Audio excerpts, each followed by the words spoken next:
បាទជំរាបសួរបងប្អូនទាំងអស់គ្នាជាពិសេសបងប្អូនគ្លីនិកថាកាលពីវីដេអូមុនយើងបាននិយាយគ្នាតាក់ទងជាមួយនឹងពេលដែលយើងរៀនទេពេនៅសាលាហ្នឹងណាតើយើងគួរតែរៀនបែបណាដើម្បីទាញបានផលប្រយោជន៍ច្រើនពីការរៀនប៉ុន្តែនៅក្នុងថ្ងៃនេះយើងទៅនិយាយគ្នាអំពីនៅពេលដែលយើងចុះ STAR វិញចុះកម្មសិក្សានៅមន្ទីរពេទ្យតើនៅពេលដែលយើងចុះកម្មសិក្សាតើគោលដៅរបស់យើងគោលបំណងរបស់យើងនឹងតើយើងទៅរៀនឬក៏យើងទៅ STAR ហ្នឹងក្នុងគោលបំណងអីគេប្រកាសជាមានអ្នកឆ្លើយភាគច្រើនគឺនិយាយថាដើម្បីអនុវត្តទៅអត់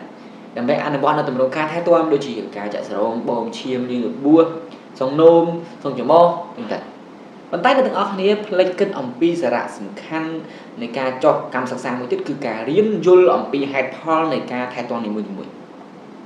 ថ្ងៃនៅពេលដែលយើងទៅដល់យើងសង្វាតតែអនុវត្តទម្រង់ការព្រោះដោយសារអីគេយើងអត់ដែលបានធ្វើព្រោះនៅសាលានៅអីយើងអនុវត្តលើមកឱកាសអីចឹងណាតែដល់ពេលទៅជួបអ្នកជំងឺយើងធ្វើជាក់ស្ដែងនឹងអ្នកជំងឺយើងមានឱកាស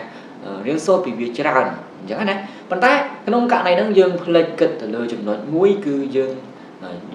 ដឹងអំពីមូលហេតុនៃការអនុវត្តការថែទាំមួយចុះធម្មតាអ្នកទាំងអស់គ្នានៅក្នុងការថែទាំយើងដឹងហើយនៅពេលដែលយើងជួបអ្នកជំងឺយើងត្រូវបានប្រមាណយើងត្រូវបង្កើតផែនការសម្រាប់អ្នកជំងឺយើងត្រូវអន្តរាគមន៍អ្នកជំងឺនីមួយៗទៅតាមបញ្ហារបស់គាត់ទៅតាមរោគវិនិច្ឆ័យថែទាំរបស់គាត់អញ្ចឹងនៅពេលដែលយើងទៅយើងជួបអ្នកជំងឺម្នាក់ប្រកបណាថាអ្នកជំងឺនឹងត្រូវចាក់ស្រោមត្រូវបូមឈាមត្រូវដល់ថ្នាំត្រូវលាងរបួសអញ្ចឹងទៅបើគាត់មានរបួសប៉ុន្តែយើងត្រូវដឹងអំពីការថែទាំផ្សេងទៀតថាតើចំពោះអ្នកជំងឺម្នាក់ហ្នឹងគេគួរតែថែទាំបែបណាឧទាហរណ៍អ្នកជំងឺរលាកខ្នែងពោះវៀនគាត់ទៅវះកាត់ហើយតើយើងគួរតែថែទាំចំពោះគាត់បែបណាយើងទៅដល់យើងសួរនាំគាត់សួរពីការឈឺចាប់ណាវះកាត់ហើយប្រកាសជាមានការឈឺចាប់ហើយយើងសួរពីស្ថានភាពសុខភាពគាត់ណាយើងសួរពី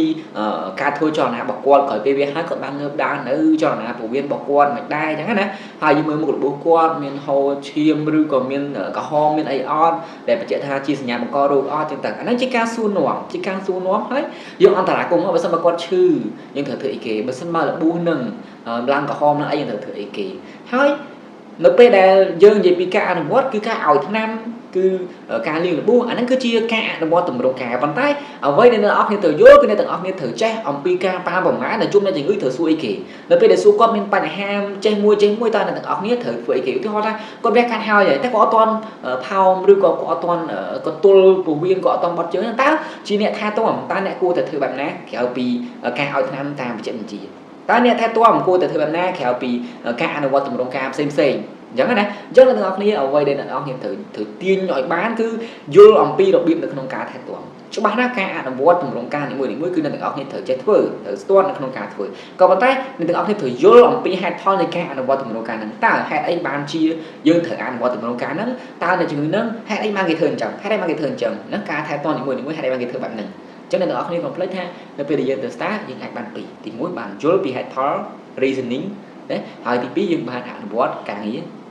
ការថែទាំរបស់យើងអញ្ចឹងសង្ឃឹមថាអ្នកនរគ្នាយកពេលវេលាសម្រាប់ពេលដែលយើងចុះ STAR ចុះកម្មសិក្សាហ្នឹងយកពេលស្វែងយល់ព្រោះជាធម្មតានៅពេលដែល